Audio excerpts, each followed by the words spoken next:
You need to know your product. You need to know your scripts. And you want to be able to get rid of that stuff as quickly as possible so that people can buy you because you're the brand within the brand. Welcome back. This month's episode of B2B Outbound. Super excited this month to be joined by Joe. I'd like to say good friend. I've got to know you a fair bit now, which is cool. So, but yeah, I won't take away all your glory. I'll let you do a quick introduction, Joe. Like anyone who doesn't know or hasn't come across you, give us the product history. The history. Well, hello, welcome, congratulations for listening to this great podcast with Chris. It's an honor to be here. My name is Joe Marcoux. I'm the founder of what's known as the SOS, the Sales Objection System. Some people would say the Sparring on Sales Dojo. It's a place where people will come to practice live on Zoom. And yet we also have people that hire us to come to their place of business to help improve their ability to have better conversations, better communication, so that people will feel compelled to want to buy as opposed to feeling sold. And we do this through repetition because repetition's the mother of all skill. And so that's the short of it. That's Does perfect. that help, Chris? I think the last, like I said, I've got to know you a bit now over the last year or two. And every time I'm just super excited every time on a call with you, on a training session, because the energy, the mindset, the methodology is all there. And obviously I know we have a lot of revenue leaders, BDRs, SDRs listen to this pod, and I know a big part of it is about mindset. I'm keen to dig into that in a bit, but sure. Yeah, I guess actually selfishly, because this is something we're dealing with at the moment here at Punch, I'm keen to get your opinion. Maybe you're based over the seas. I'm in the UK, EMEA. It'd be good to see, particularly if you've got any understanding. I've got my opinion on this of like the difference between regions, particularly when it comes to selling. I think like from my point, like the UK versus the US culture. Yeah, and I know obviously Canada. I'll limp down with the US as well. Yeah. Maybe right or wrong, and I'll get told off. But I know for me, like my mindset is very much, more direct, more to the point, more blunt in their objection handling, but also their feedback compared to maybe Europe and UK and some of the other countries. Like, what's your take on that in terms of cultures do have a difference, and what's interesting globally is that we're starting to see. From a global perspective, more and more, we're all going to become one. It's not yet. We're far from it. It's starting to happen. In the United States, people typically tend to be that more hardcore, direct, at least the people that are successful. Yeah. In Canada, people tend to be sorry about everything. This is truly a problem. And then in what I've noticed with some people in the UK, not necessarily Europe, some people in the UK, it's the same thing. The Canadians are getting it honestly. There's many people in the UK that when asked, and for those that are watching or listening, on a scale of 1 to 10, 10 being the highest, what level of expert are you? What level of expert are you? When asked this question, because you've been told you need to be humble, you need to be humble. You don't want to be arrogant. You don't want to be cocky. So the problem is people who are experts in their field, they say to themselves, and again, asking that question. So this is a mindset problem. They'll say, I'm a 5, I'm a 6. And now think of it. If you were to tell a prospect or you're calling someone and they answer and then you've gotten into a conversation with them and they say, so on a scale of 1 to 10, how good are you guys? Are you going to tell them 5 or 6? Yeah. Like, imagine even better. Chris, you're a doctor. And this is the story that I like to share. You're a doctor. I'm going to go see you and I've got a heart problem. And I'm now comparing a couple of doctors. On a scale of 1 to 10, 10 being the highest, how good of a doctor are you to be able to rip me open and work on my heart? And you say, I'm a 6. Yeah, you better be a 10. Well, yeah. And the answer is, and this is the part that really blows people's minds.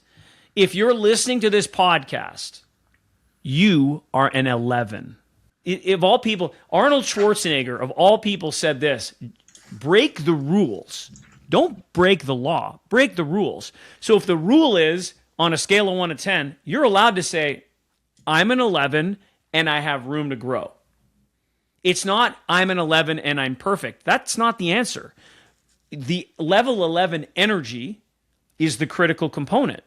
Yeah. No. So if somebody said to you as a doctor, how good of a doctor are you in this space? I'm an 11. Yeah. Who are you going to pick? Yeah. It's great. I mean, even that wisdom, like for particularly young junior sales teams, they just don't have the confidence. They don't think they're good enough yet. They don't think they deserve the right to kind of be in the room or have that conversation. So I think, like you said, a lot of it is just about mindset and belief versus. But interestingly, and I'm going to come back to the US again. I know you're based in Canada, but you work with a lot of US clients, a lot of US clients. Yeah. Do you, because it is more direct and more assertiveness and everything else, out of interest in the objections themselves that we get from being in sales, and we get objections day in, day out, are they actually different in each region, or do they just land different because of how we perceive them and how we're wired? Precisely. It's that they land differently. Now, in many cases, the conclusion is typically price. Typically. From a conclusion standpoint, what we hear ahead of time and how it is presented, this is the problem. And the emotional response from an American versus the emotional response from someone who might be somebody who's from the UK now living in Dubai, as an example, is very different. It's very different. And so that emotional response is the key. Can you regulate your emotions while still bringing in the energy? Can you be calm in that? Because if somebody says, I need to go speak to, and they're giving up their power to the VP, HR, their spouse, when somebody does that, everybody typically panics. And then they just give up on the sale. And all that is it could be in larger companies. It's a process for them. They have layers on purpose. It's part of the way that they play. It's the SOP. In people's homes, it's just panic mode, and they're just passing the buck off to someone else. And the goal of the salesperson is to decipher, well, what is this? And figure it out. And then you still need to process and move forward. And it's a process. And so, you already knew the answer, Chris. It came down to the delivery of it. The objections do tend to be the same globally. Yeah, it's just, again, like anecdotally, I hear, much more direct, much more to the point, but actually, are they any different? It's just how they land and how we perceive them as individuals, because we're not used, as a English person, I'm maybe not used to the directness of a US person. Like, as an example, doesn't mean it's any different to the objection I got in the UK. It's just it was slightly softer, or it's maybe different tone. I think that's what we sometimes have to think about. The objection is fundamentally the same. It's just how it is delivered or how it is perceived. The perception of American people, Canadian people, to speaking to somebody from the UK is that people from the UK are more intelligent. That's the accent will do that for North Americans. They immediately assume that somebody from the UK has a higher IQ. It's the truth. Interesting. Yeah. So is that interesting? Something you said a minute ago about process, and SOPs and all this sort of thing. And I believe that, and obviously a huge part of sales is about methodology and mindset and process. But interestingly, I think a lot of people get taught, or particularly I remember going back to when I was young and early, a lot of it's about how you say it versus what you say and the tone and everything else. But actually I know from, again, just knowing you over the years and your methodology, you're very much like, get on a Zoom call, role play, script, drill it. Like, do you think, better scripts and fixes better closers? Is it about repetition and putting the skill set in? The script itself, which is obviously words, will only go so far. When somebody knows the script backwards and they can get rid of the script and then authenticate it, that's when it gets really good, because then they can add their own personal authentic tone. Tone represents 38% of the way we communicate. Body language is 55%. So the issue here is 93% of the way that you're communicating with other people isn't necessarily the script. The script is where you start. It's your foundation. The great example of this, there's a movie that was filmed in Montreal with Marlon Brando, Robert De Niro, and Edward Norton. The movie is called The Score. And it's a wonderful film, by the way. And the interesting thing was the director had asked the actors, and these are all Oscar award-winning actors. he's asked them, okay, we're going to do 3 takes all on script. Take number 4, you know the direction of where this is going, just go with it. And 95% of the film are all 4th take because they were more authentic. They allowed themselves as actors to play the character and not stay on script. And that comes through in conversation with people. And so, yes, if you're starting out in sales, you need to know your product, you need to know your scripts, and you want to be able to get rid of that stuff as quickly as possible so that people can buy you because you're the brand within the brand. Yeah, and I think if you rely too much on it or lean on it, you can't handle that moment of friction that comes up in a sales call or objection or whatever. Precisely. Else. So I guess with that in mind, your take on where are we going wrong? There's a lot of sales leaders again who I speak to, and they're all talking about training and coaching and everything else. Like, where do you think they go wrong in the industry in terms of training salespeople? So there is a process and there's steps in it that you must follow. First of all, we're going right down to basics. How often are you practicing building rapport? Are you taking the steps to make sure that the people that you're working with, that are working with you, are they healthy? You and I, before we started talking, we were talking about getting better sleep. Yeah. What are we eating? What are we drinking? Are we stopping drinking alcohol? And some people hear this and they go, it's like, hey, what's the level of performance that you want to bring to the table? So the work before the work of sound body, sound mind, surrounding yourself by the people and conditions you want to produce, that makes a sound business. Rapport was something just today before I hopped on this call, we were in the dojo practicing building rapport.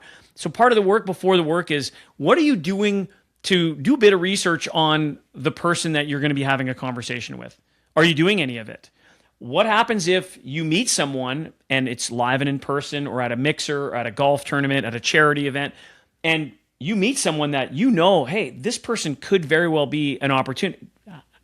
Do you know how to do small talk? Or are you coming in strictly trying to sell? Yeah. How to win friends and influence people is a skill. And in a nutshell, that book is, don't try to be interesting, be interested.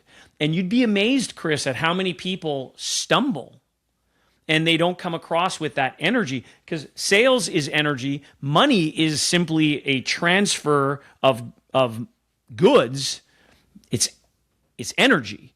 Yeah. This digital, this paper, whatever it is being given to you for the energy that you're providing as a solution. Yeah, and I think a lot of sales, particularly again, thinking back, junior team members or early on in sales, I think a lot of people stumble into, they have the process, the discovery call, these are the questions to ask. And actually you can kind of sometimes tell that, they've asked you a question, but they're not really listening to the answer. They're getting ready for the next question, their next thing. And actually, I think to your point, the best ones delve into this. Oh, tell me a bit more about that. Why did you find that? Versus just, you didn't listen to the question, you didn't listen to my answer, you're just going for the next question. Yeah. And to add to that, Chris, here's something extra that really sets the greats apart from people that are just going through the motions. And it's this. It's, what do you do to be able to listen someone into existence? The question is, how do you listen someone into existence? Because everybody's been sold. And then the question becomes, what does that look like and what does that sound like? So somebody tells you something and you can just see it and hear it. This is the skill. You could tell that somebody's nervous or they're concerned about something. And instead of just rifling to the next question, acknowledge the way that they're feeling and don't use the I statement. I can see that no. The moment that you use an I statement, you're making it all about you. Yeah. The goal here is, Chris, you're feeling a little bit concerned about this. Just that lets someone know that you're listening to them into existence. So everybody thinks know, like, and trust, which is fair. The thing is respect. When somebody is listened to, they feel respected to that level, they can't help other than respect you back. And because they respect you, they trust you. Because they trust you, they like you. And if they like you, they'll at least give you a shot. Yeah. And so that skill of listening someone into existence, it's called affect labeling. That's a skill that requires practice because it's not based on a script. It's based on what they say. So your guest or your prospect is saying things, and you've got to be you got to be watching them and listening to them and processing it, and then going, "This is how they're feeling." And then based on those emotions, this is the hardest part in the sales process, and nobody teaches this. Nobody teaches. Say just to what you just said. I'm curious because I'm sure our audience will be. But like, how do you practice that? How do you get better at it? So the way that we do it is we get people to come in to the dojo. We've got anywhere between 9 to 12 people in a group. And what we'll do is we'll practice different ways of saying things. And then we'll have the person who's the trainee respond, no I statements, and then they'll respond. And then we'll provide them, for example, with a list of emotions that we'll put up on screen. And what's the emotion that you're hearing? So somebody could be saying, so it's like, here's the price for these items. There's the gold package, silver package, and bronze package. Which one do you want to take? And somebody goes, wow, that's a lot of money. As opposed to somebody goes, oh my God. So two different responses. It has nothing to do with the packages. And then what were the emotional responses? And in some cases, some people are shocked, some people are dismayed, some people are frustrated. And you can also do that during your discovery phase, which is really the best place to do it because that's when you can dig into desire. And most people skip desire. Most people skip urgency. They just go into, I can help, and it's all about I. Yeah. So the emotional space, affect labeling not only helps you do a better job in sales, when you do it to the level that and if you're curious about it, Chris, just say when and come in and we'll show you how to do it. Yeah, that sounds great. Because one of our black belts in our program is an author and speaker. He's formerly a client. Now he's a black belt. His name is Doug Knoll, and he wrote a book that's called De-Escalate. Okay. And it's how to be able to diffuse all fights and arguments in under 90 seconds. And so what we do in the dojo is we teach people how to de-escalate. So think about this. What would it do not only for your business, what would it do for your personal life to be able to understand how to label somebody's emotions so that you no longer have fights and arguments at home? Yeah. It's an amazing skill to have. Right. So you know how people, you're in sales, I'm in sales. The truth is the world is in sales. Yeah. So this is a skill that isn't taught anywhere else. And when you learn the skill, you'll have it for life. You'll have it for life. Yeah. And it'll make a big difference in your relationships. And what do people say sales is all about? Relationships. Yeah. So yeah, it would when this fell onto our lap 3 years ago, we knew we were onto something big, and it's become core part of our discovery process curriculum. Yeah, amazing. I'm fascinated every time I speak to you, Joe. I learn more and more myself, and I would consider myself 11, but I'm still learning every day. Yeah, man. And you are. Like the stuff that you guys do blow my mind. The growth that you've had. So you guys should be really proud of yourselves. It's inspiring. But there's always. I'm also humbled all the time that there's more to learn. There's more on the journey, and we're always learning. I think actually that leads on to one of the other things I want to chat to you about. I guess I'd be interested in your take on this, and I'll get shot for selling it because everyone's fatigued with AI and everything else, but we can't not mention it. But I guess interesting in what we do, it's all about mindset, relationships, face to face. People buy from people. We hear that all day long. How do we, outbound's becoming more automated? Not for the best, but for the better, but it is. Buyers are more suspicious now from. Objections are coming up like earlier in conversations, maybe sometimes even before the humans got involved. Like how do you position those conversations? Like how are you coaching people now with that context of like AI and automation and agents? Got to use it.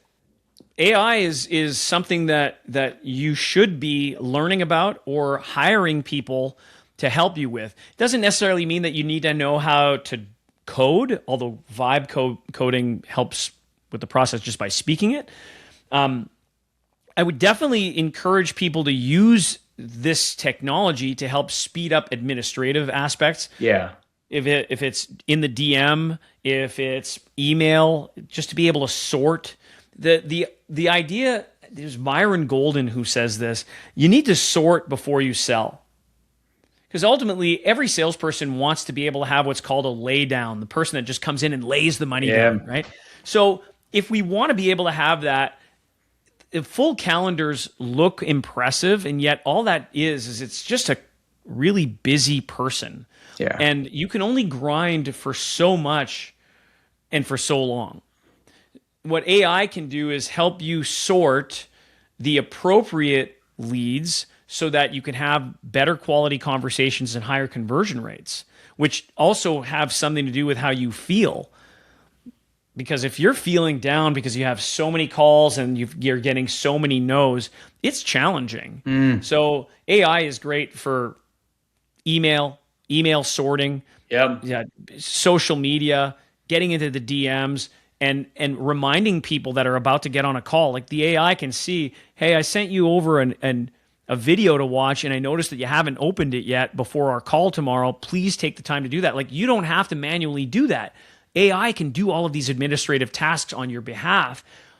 What AI can't do is go out and meet somebody for coffee or go shake somebody's hand. Like, the robots aren't there yet. I agree. Coaching, training, research, even some level of outbound. I think because everyone's using it, though, as a salesperson, are there certain skills we have to work harder at to break through that noise?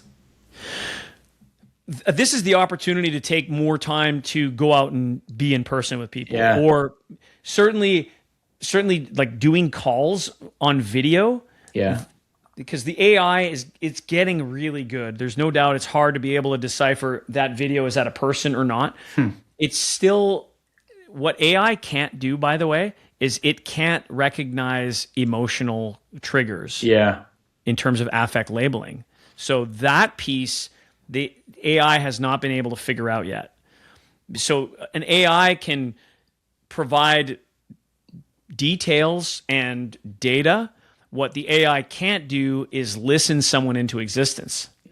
And so if you're a salesperson, you've got nothing to worry about. Truly, especially with the fact that there's opportunities nose to nose, toes to toes, belly to belly, pressing the flesh. Chris, what does it feel like when you go to an office or somebody's place of business, or you meet somebody for coffee and you're already doing business with someone and they give you a hug? Yeah, of course. Chris, good to see you. Like, what's that like? Yeah, it's the best. It's the best. No, I'm a big believer. I always have been. Get out, meet people, meet customers, meet prospects, face to face. People, we've drilled into us as a young age. People buy from people. It's a relationship business, and that hasn't changed. I'll never do it. And I think you're right. Events are getting busier again. Networking are getting busier. People want to get out and about because they're a bit fatigued with that digital world. People don't live in their email either. And if they did, what they'll see is they're going to have a limited amount of success. If you're in sales, get out of your comfort zone. The comfort zone for some people, especially for some people that started coming into the workplace over the course of COVID, where they were coming out of high school or university and they started working in the truly a virtual space. Now it's changing, and you've just said it. Live events are back. In a big way, live events are back. So get used to getting in your car or getting on the getting in the tube or getting on a subway and like go and talk to people. And the other thing too is the people that have the biggest networks are the ones that typically have the biggest net worth. That's not cliche. It's a fact. And I think there's also that's becoming an issue now of genuine network versus influencers and followers and I like to think I probably know most of my connections on LinkedIn, whereas some people have got 10,000. They don't get any. They can't introduce me to anyone. It's like, well, you can have followers. It's like, and I'm as guilty as charged. I look at my Instagram account and I know some people that have 500,000. I personally know people with 1 million followers, and it's like, and I know for a fact that those, they've paid for them. and it's still a vanity metric. Of course. It's a vanity metric. And it's like, well, vanity metrics do not feed the family. It's like all they do is sales. feed I the booked you ego. 100 meetings. Well, how many were quality? How many sat? How many turned into Right. pipeline? It's the same thing we all get judged on. Yeah. But yeah, it's I mean, it's an interesting space. The world of AI and influencers and thought leadership and everything else is changing. Do you? One of the things I remember we spoke about when we last caught up is and I know you talk about this a lot in your dojo, kind of salespeople, I guess, being afraid to say no. Obviously, we want to close business, win business, yes, more. But actually, I think a big skill set for salespeople to learn is what's not a good prospect, what's not a good fit. And actually, I don't want to work with you. Your timing's perfect. We just changed some of the curriculum because we have an ascension model where, just like in martial arts, everyone starts off as a white belt and you have to work your way up from yellow belt to orange belt to green belt. And part of the green belt test is firing a prospect because not everybody's a good fit. Somebody could get through your sorting process and then you end up having a conversation with them. And the question is this: do you want to resent working with someone? Yeah. Like, what does resentment truly do to you? You're better off being able to send somebody to go somewhere else, to a competitor or someone else, and just say, you know what, this isn't going to be a good fit. Now, in some cases, there's a strategy that people will use that's called push-pull. And the push is, you know what, this might not be the right fit for you, or this might not be the right time for you. And some people go, no. That's a different strategy. Yeah. What we're talking about here is you've made the decision, you know innately this is not going to be a good fit, and there is no coming back. This is the decision. And most people, if you end up doing the sale for money, what happens, Chris? Have you, like, I'm guilty of that. Have you ever done that? You've taken a sale for money? Yeah, of course. And I think we've learned the hard way over the years. Of course. We're much better at it now, lesson? but at the time you say yes to everything. You want to get the margin in or the profit in. And actually, they churn easy. To your point, it's not a great relationship because their expectations aren't set. Margins are, in some instances. I know a friend of mine who ran an agency. They actually looked under the hood of what they're doing, and they were losing money on certain accounts just because they gave such big discounts away at the end of the quarter or end of the month. And I just thought, it's not worth it. It's not worth it. And then you have the high maintenance client. They're constant. We deal with a large insurance company whose actually corporate global headquarters are based in London. And we're dealing with their Canadian division. And they've shared, they have some clients that they wish they didn't have because not only in terms of margin, what is your time worth? Yeah. The amount of time that these people, they're vampires. They suck the time out of you. And so that doesn't, so you have deliverables for them, and then they're asking for other things, and they're asking for other things, and they're complaining about other things. And it's like, this was not the agreement. And sometimes you're just better off just cut ties. It's the same in it's the same particularly in the SDR world. It's not all about volume. It's about quality and quality. We don't want to get meetings for the sake of it. You need to make sure good quality, good conversions. Yeah. And I think a big part of that is, and I know you talk about this, the messaging, the proposition, the go-to-market, but the ICP, knowing what your ICP is, who you do want to do business with, who you don't want to do business with, and just sticking to that. So, it's so interesting too, Chris, because oftentimes people are so focused on the money, especially at the beginning, and that suddenly it's not money that's that important. It becomes the issue of time. Yeah. That's the non-negotiable, non-renewable resource. You don't get your time back. Yeah, absolutely.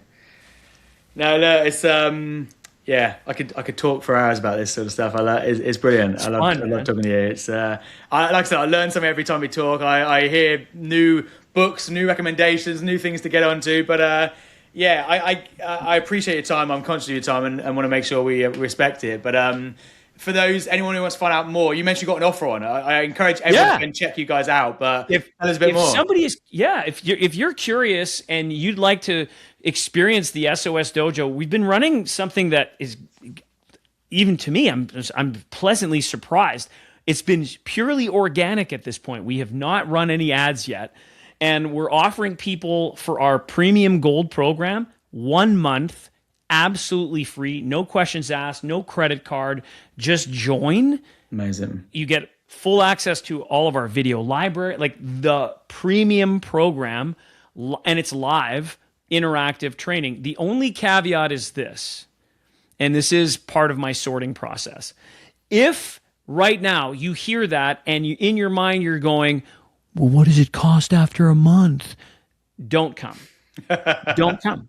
Because that's a scarcity mindset and it's not welcome in our community. And we have businesses of all kinds. We deal with insurance, real estate, agencies, online coaching, retail. We have a variety of different, and we'll place you in the appropriate bucket so that you can get great repetitions in.